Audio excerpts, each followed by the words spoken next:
New York Islanders center John Tavares recently completed meetings with 5 NHL clubs in addition to the Islanders during the NHL's free agent interview period. It's expected he'll take the next couple of days to evaluate their proposals. Tavares met with the Boston Bruins, Dallas Stars, San Jose Sharks, Tampa Bay Lightning and Toronto Maple Leafs. He also continued discussions with the Islanders. TSN's Pierre LeBrun believes his decision could come as early as Saturday. As the biggest potential name in the upcoming unrestricted free agent market, Tavares' decision will have a significant effect upon fellow UFA centers Paul Stastny and Tyler Bozak.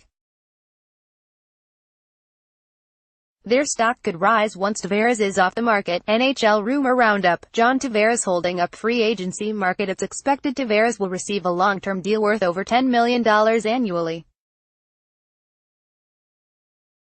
Some of the clubs courting him could be forced to ship out a player or two to make room for his contract within their salary cap constraints. If the Lightning win the Tavares sweepstakes, The Athletic's Joe Smith suggests center Tyler Johnson, $5 million annual cap hit, or recently resigned JT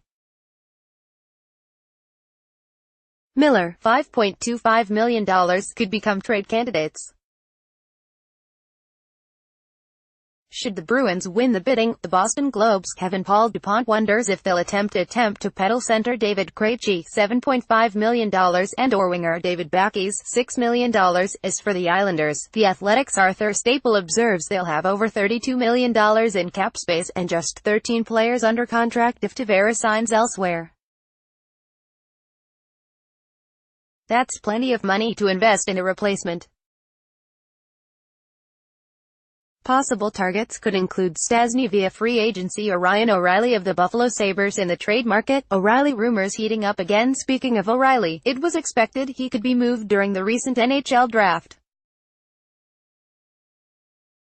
The weekend passed, however, with the 27-year-old center still with the Sabres. One reason is some of the clubs looking at O'Reilly could also be pursuing Tavares.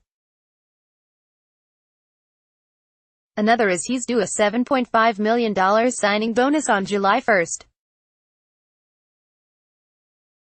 It's believed Sabres management prefers moving O'Reilly before then, but some of the interested parties are understandably reluctant. TSN's Pierre LeBrun reports the Montreal Canadiens and St.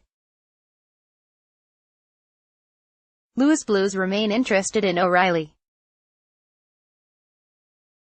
His colleague Darren Dreger thinks the Carolina Hurricanes could also be involved. LeBrun thinks the Canadiens could have an edge as they're apparently willing to acquire O'Reilly before July 1.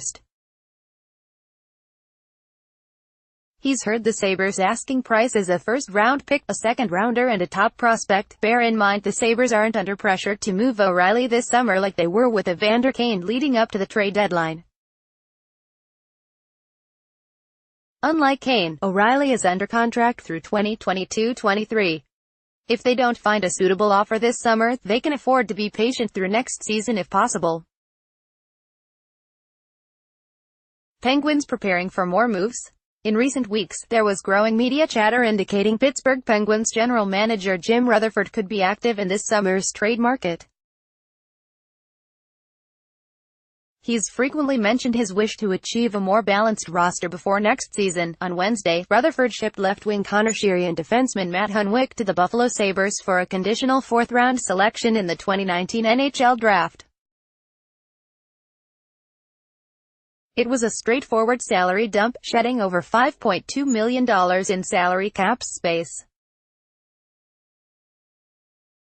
Did this actually happen? Behind the scenes of June 29, 2016, the craziest media day in NHL history. Later in the day, reports emerged indicating the Penguins could have a 5-year deal in principle with Columbus Blue Jackets defenseman Jack Johnson. The 31-year-old could receive an annual average value between $3 million to $3.5 million, though he can't officially accept the agreement until he becomes a free agent on July 1. The Montreal Canadiens also had previously reported interest in signing Johnson come July 1. After re-signing forwards Riley Sheahan, Dominic Simon and Daniel Sprong, Cap Friendly indicates the Penguins have roughly $8.1 million in salary cap space. That leaves sufficient room to add Johnson and perhaps a winger via trade or free agency. Carolina Hurricanes left wing Jeff Skinner is considered a potential trade target for Pittsburgh. There's also talk of bringing back Chris Kunitz, but the 38-year-old winger might not be a suitable fit. Former Chicago Blackhawks winger Anthony Duclair could be an affordable option on a one-year, show-me, contract. He also hinted at a possible move to Pittsburgh. Blackhawks, Red Wings, Sabres target goaltenders. The Chicago Blackhawks, Buffalo Sabres and Detroit Red Wings are seeking experienced backup goaltenders. They appear to have specific free agent targets in mind as July 1st approaches. With starter Corey Crawford's health still in question for next season, the Blackhawks are looking for a reliable no. 2 Netminder. TSN's Pierre LeBrun suggests former Carolina Hurricanes starter Cam Ward is a good fit. It's believed he's among several goalies the Blackhawks reached out to this week. The Red Wings, meanwhile, are giving consideration to Robin Lehner. The Athletic's Craig Custance reports the former Buffalo Sabres netminder had an in-person meeting with Wings management in Detroit this week. Having cut ties with Lehner, the Sabres need a mentor for promising Linus Ullmark. The Athletic's Craig Custance reports they met Wednesday with Carter Hutton, formerly of the St. Louis Blues.